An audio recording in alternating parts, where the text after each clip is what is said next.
That is not the only reason why somebody will hire you, because you have to be street smart here. You cannot follow books. Where books actually, put a full stop, that's where event management actually begins. I'd like to share about myself. So I started ANC back in 2015. And before I started that, I actually had a lot of trial and errors. It was not like a one shot thing ki first time mein kiya and ho gaye. There were multiple efforts, multiple things that I had tried. And then wedding planning or event planning happened by chance. It was a shot in the dark that actually landed right. And today we've been planning weddings and events across the country, and soon hoping that we go international.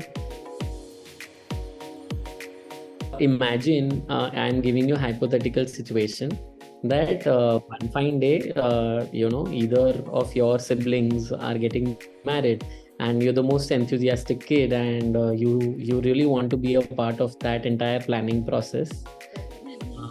If you decide at one point that you want to give up on your career and want to become a wedding planner, even you can become a planner. I definitely agree. The thing that requires, that is required in wedding planning is pure and short passion. I think that is the biggest tool for this industry. If you enter this field for money and glam, it's the wrong field for you to pick. But if you pick this field because you want to be able to bring about emotions, or be the man or woman behind emotions of the families and guests who are attending that event, event management is for you. So if I put it in perspective, I think there's definitely a good chance if you had a good education, hospitality background, because there you actually learn a lot of things that you will eventually learn over the years. Right. That is not the only reason why somebody will hire you, because you have to be street smart here. You cannot follow the books. Where books actually, put a full stop, that's where event management actually begins. Because aapne padh liya, you've read through everything, but how will you apply that in real life? How will you, handle that situation in real time? For example, if you have a 6 p.m. Event, and suddenly at 5:45 there's a storm, and in 10 minutes everything is in front of you, going haywire, and you want to start the event now at 6:30, how will you manage everything in 45 minutes? So all of these things are real time. Event management highly subject to time. So degree of course will matter, but application of the degree is also important. It is not just the knowledge. It's very essential that you are also street smart. You're also a go-getter when it comes to this industry, so that your degree gets utilized. There are two avenues which one should definitely explore. That be participative from the day you've stepped into your 11th standard, or because 10th till 10th usually every student is so involved with education, and once you're in 11th you start feeling that now you're a senior, and now is the time when you can start having fun. But hey, now is the time when things start getting serious. So so you really have to up your notion, and you have to start streamlining things. You have to start knowing things better, research more. So I think you should be participative at all times. That's very essential. As far as internship is concerned, I think if you have friends or families who've got probably a retail outlet, or if you've got a chance to serve at a place where there is more customer interaction, get into it. Because communication is highly required when you are doing events.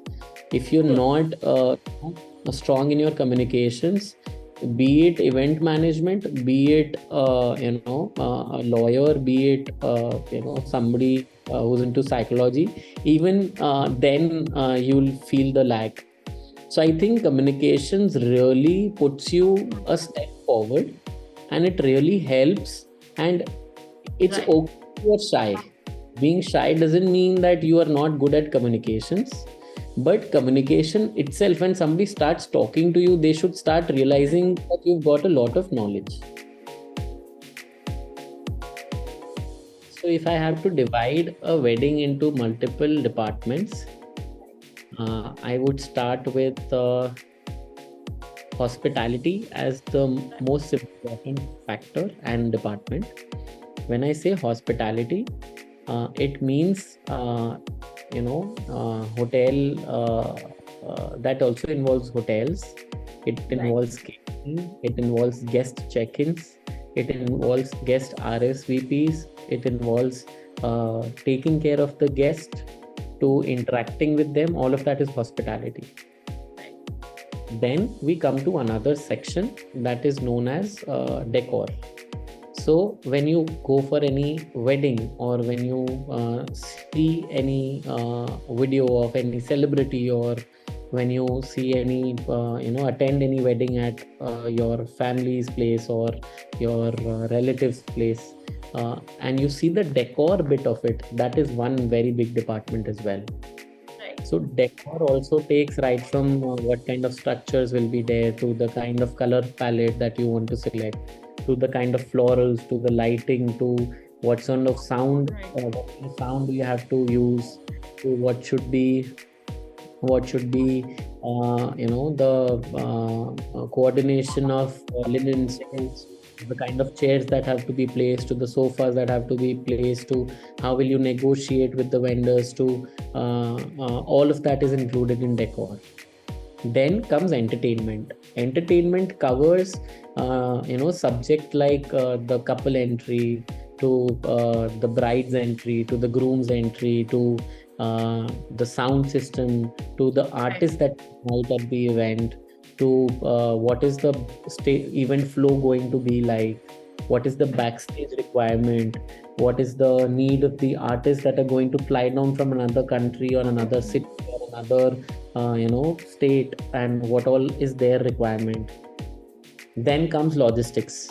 So logistics is basically transportation in a nutshell. Transportation of everything that involves your agency, artists, DJ, your guests, pick up and drop of your guests from airport or station. uh, then it also involves a lot of your decor essentials. So where is that being transported from, coordinating that transportation so that everything reaches in time, to Right. unload, offloading, that is one department. So I've talked about hospitality, I've talked about decor, I've talked about entertainment, I've talked about logistics. Now I come to the operations part of it. Right. Operations is majorly moving everything around this, Right. ensuring that all of this is in sync. If you have an event at 7 in the evening, and you have to give away rooms to your guests by 3 o'clock, that is a part of operations as well. Hospitality, but the higher part is operations. Then coordinating with families before the event, that is also operations part. Coordinating with the vendors, negotiating with them, dealing with them, that is also operations part. Right.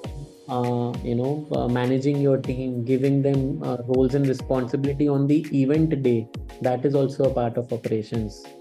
Then you talk about assigning tasks and detailed time logs to every particular department is a part of hospitality operations. I'm sorry. So operations is the biggest subject, and then everything starts breaking down into departments. Right. And above and beyond these roles that I've mentioned is PR, sales, and marketing. So I have somewhere or the other been in almost all the departments and then running a company.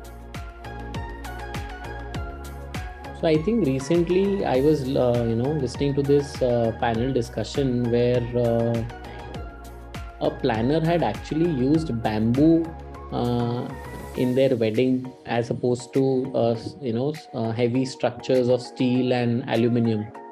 And using bamboo was a very organic way of them planning their event. They also used candles instead of using electricity wale lights. They also, I think such trends are really coming into picture and into play, and these trends can be, n number of them, or these things can be way too many for me to put it in words right now, because when we start, for example, recently a bride came in and she said that we want to do a very eco-friendly wedding. So we suggested them that if your venue is 30 kilometers away, let's ask all the guests to carpool and come at the venue. By that way, you are actually reducing carbon footprint. So this was a very small initiative,